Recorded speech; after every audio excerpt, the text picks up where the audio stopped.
Today we're going to change rod bearings on a 944. This is a track-only 944, affectionately known as my chump car. It's done chump car racing, it's done PCA racing, it's done rallycross, it's done DEs, it's done a whole lot. All of it's been pretty abusive. The motor has about 120 hours on it since it was built, and the oil analysis shows that the bearing material is starting to increase, so it's time to do a rod bearing change. The first step, well, ultimately the first step is going to be to support the engine from up above so we can remove the cross member down below, and then we can access the oil pan. But the first thing is disconnect your battery, or in my case, turn off the kill switch.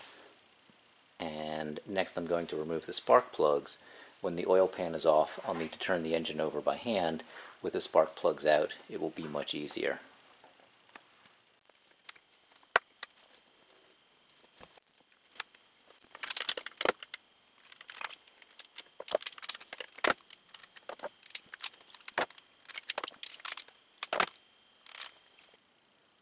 Now I've put this engine support in place. This is a Harbor Freight engine crossbar support. It has two little feet that can rest on the fenders by the shock towers. One on this side and one on this side. And it's the center part, the red part, is kind of adjustable. You can slide it back and forth and then tighten down on the end knobs when it's in position. And it's got this little hook feature. The hook feature, you use a chain, and I've got my chain going through my front mount down there. And then I have the chain going through the rear mount on the back of the valve cover. And a little trick I like to do is just put the link through and then just take a screwdriver and just jam a screwdriver through the link. That's perfectly secure, holds it really well, and when you're done you can just release the tension, pull the screwdriver out, and your chain is released. So once I got my chain in place, I tightened it up to give an upward pressure to the engine. We're going to take off the Swaybar, and I'm going to take off the control arms. You can undo the control arms from the chassis and the subframe and just let them hang. I'm going to take them all the way off just so there's a little bit more room. Hopefully maybe get a little bit better camera angle on what's going on the rod bearings. I'm also going to remove the alternator, only because that's going to give me room to access some of those front oil pan bolts, and it's also going to give me easier access for the steering rack link, which is right up there. Now I'm fortunate this is a manual steering car, so I don't have the plumbing of the power steering. If you do have a power steering rack, you can undo that steering shaft coupler and undo the rack from the subframe on these four bolts, and you can let that rack hang down, leave all the hoses connected, and still have enough room to get the oil pan off and do the rod bearings. Also, this being a track car, there's no AC compressor. Normally the AC compressor is in this location and the alternator's up higher.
I'm ready to remove the oil pan.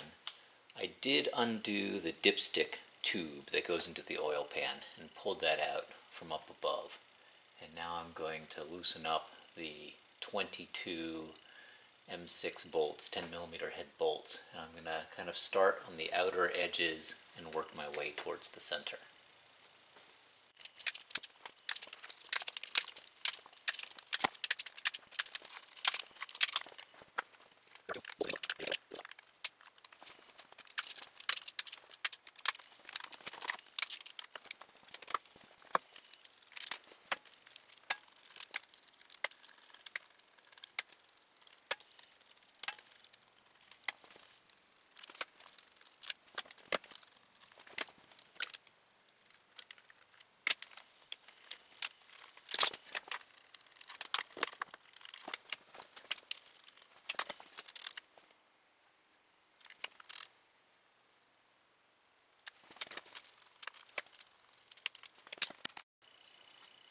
There are a few little tabs on the oil pan that aren't on the gasket surface. Here, here, and on this side. Now that all the screws are out, I'm going to just use my pry bar as a little lever and just start to separate it.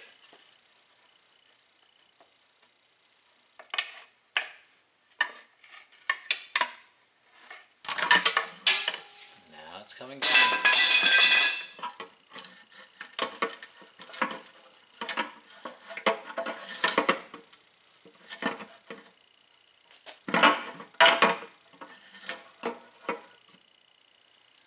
I actually think the hang-up is the oil level sensor. I'm going to remove that.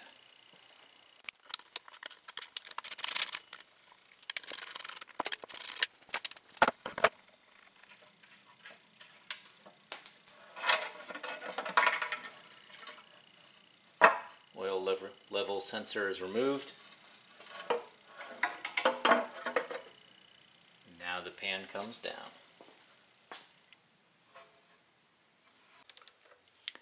So here we are inside the heart of the engine. You can see that as I turn the crankshaft over with a socket wrench, you can see the connecting rods going down and up, and you can even see the pistons moving up and down in their bores. I'm going to break the torque on all the connecting rod nuts and then change the bearings one at a time.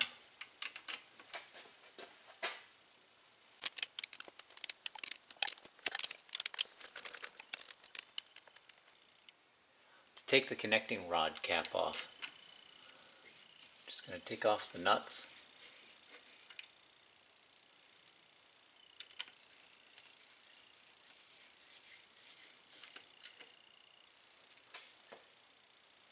I can also, with my soft mallet, hammer upward on the studs a little bit.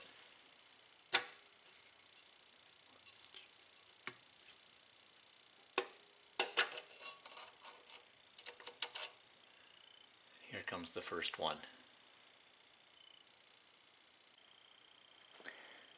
Here's that first bearing under the cap there, and really what we're looking for is these color variations, because that's signs of wear. This is showing that it's wearing through some of the layers of material. There's not really any scratches. If you get a piece of debris between the journal and the bearing, you'll have like real kind of grooves and scratch marks. But I don't feel anything like that. I just more see that colored wear. And then to get the bearing out, just a little notch. You push on the side without the notch, and it will rotate outward.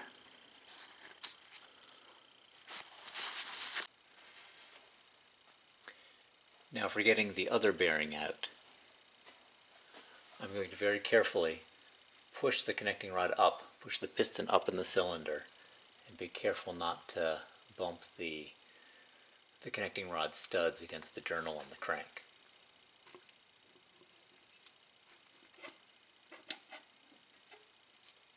Now this bearing happened to come out of the connecting rod, and is here spinning loose on the journal just from the surface tension of the oil. So I can pull it off.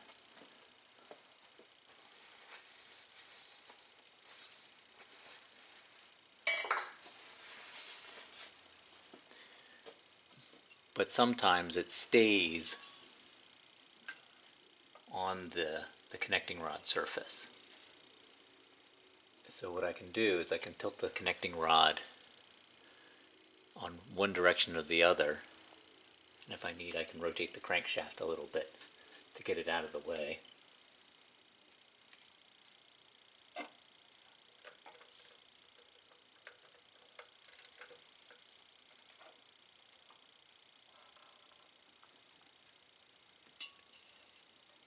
It just moves the crankshaft about there, and now I have full access to push on one side and slide that bearing off, and this is actually the position I'll have it to put the fresh bearing in.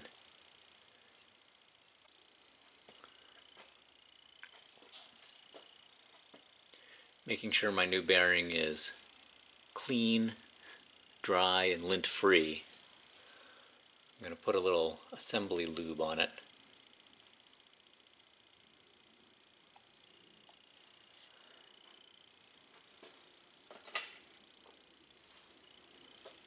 And just spread it across with a finger.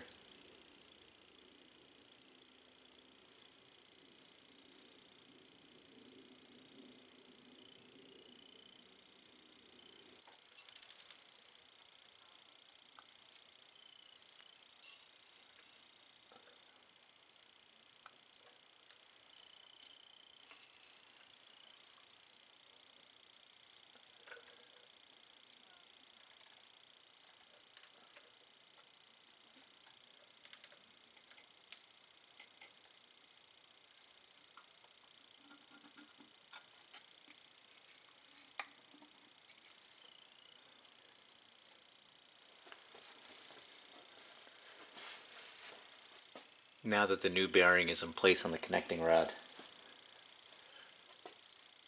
I'm just going to again push it back up a little ways.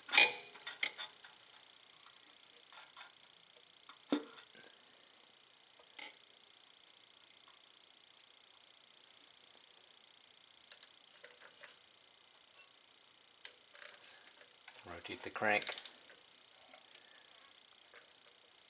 so I can slide the piston down.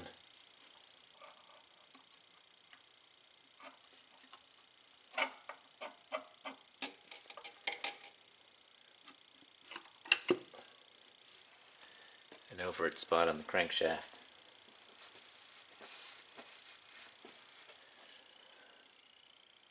On one side of the connecting rod cap and on the connecting rod itself, there's a number stamped in there. It's very important that those numbers are the same. You cannot mix different caps from different connecting rods. And it's also important that those numbers are on the same side when you put the connecting rod together. When the connecting rods were made, the caps were put in place and then they were machined together as a pair. So you have to keep that pair together.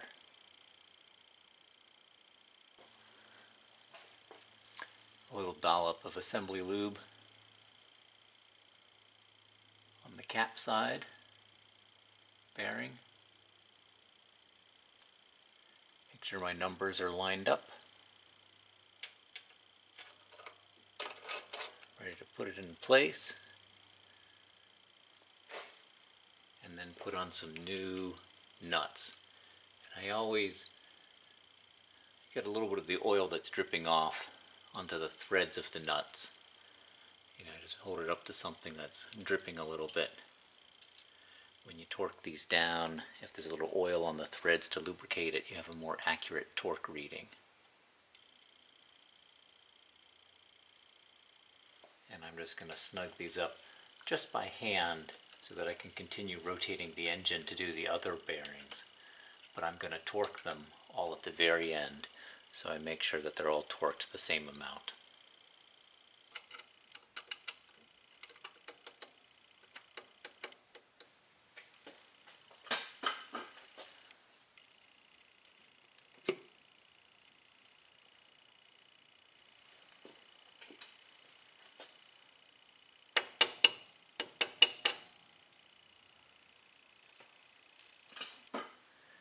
on this bearing cap, the bearing is still stuck to the crankshaft journal.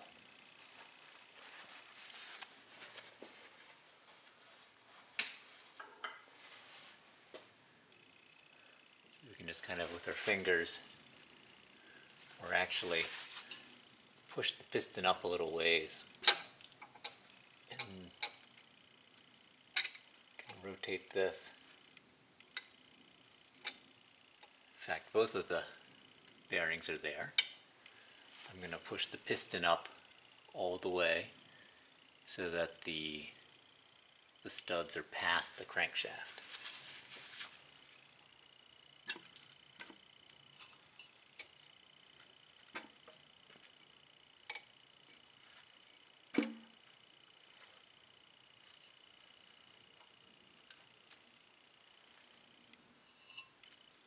Now we can take those off, and this is the number 2 bearing, and it's very worn. I don't know how well the camera can see this. I'll try to bring it closer to the camera. You can see how it's worn through the different layers, the different bearing material layers there. This is again why oil analysis is good. Oil analysis spotted bearing wear, and this is it. That's why we're changing them. Looking at the crank journal here, I see no heat distortion marks, and I see no scratches or anything, so the connecting rod journal is in good shape.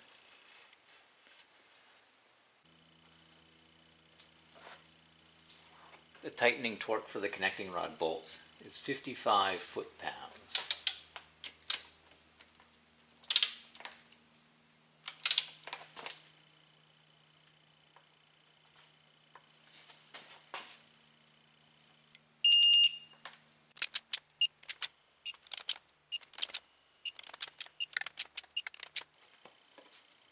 I've cleaned up the oil pan, and now I'm ready to put it back on the engine. For the gasket, I'm going to use a little bit of fresh oil to rub down both sides of the gasket so that the gasket can slide around a little bit as the pan goes on, so the gasket can kind of find its happy place, its happy medium place with the oil. It'll give just a little bit of lubrication for that gasket to go right where it needs to go. If you don't oil the gasket, you probably have to put a little bit of glue, a little bit of silicone glue on the corners as directed by the factory manual, but I prefer the oil method, so I'm not putting any extra glue on. So I'm just going to quickly get both mating surfaces of the gasket oily.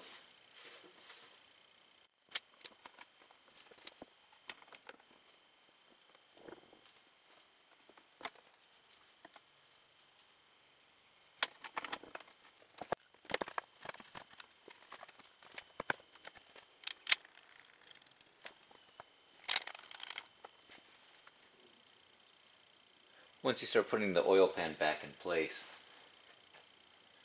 we're going to start putting the bolts in at the middle and working our way out in a crisscrossing fashion. This side, that side, zigzag back and forth all the way out till we get to the end bolts on each side. The end bolts are longer bolts. The tightening torque it's in the manual, it says it's a 3-step tightening process. The first step is hand tight. The next step is 3 foot-pounds, and then the third and final step is 7.5 foot-pounds. That's not very much. I have a small torque wrench that's calibrated in inch-pounds. Just multiply it by 12, and that's the inch-pounds that you're going to use. But it's important to point out that after you've completed one step of the torque sequence, even the hand tight, go back and check them all again, because you're going to find that when you start at the center and work your way outward, after you're done with the outboard sides, the pan will have moved up a little bit more, and those middle ones are going to be loose again. So you're going to do every torque sequence several times to verify that they're all at the same tightness before you go to the next sequence. I want to point out a trick to getting the gasket to line up so you can get the bolts in. The gasket sometimes is a little bit on the short or small side, and it's hard to get it lined up. And again, working outward, I have found that if I put a hook tool or a little screwdriver in the hole next to where I'm going to be putting my screw, I can kind of use it as a lever to kind of pry it and stretch it a little bit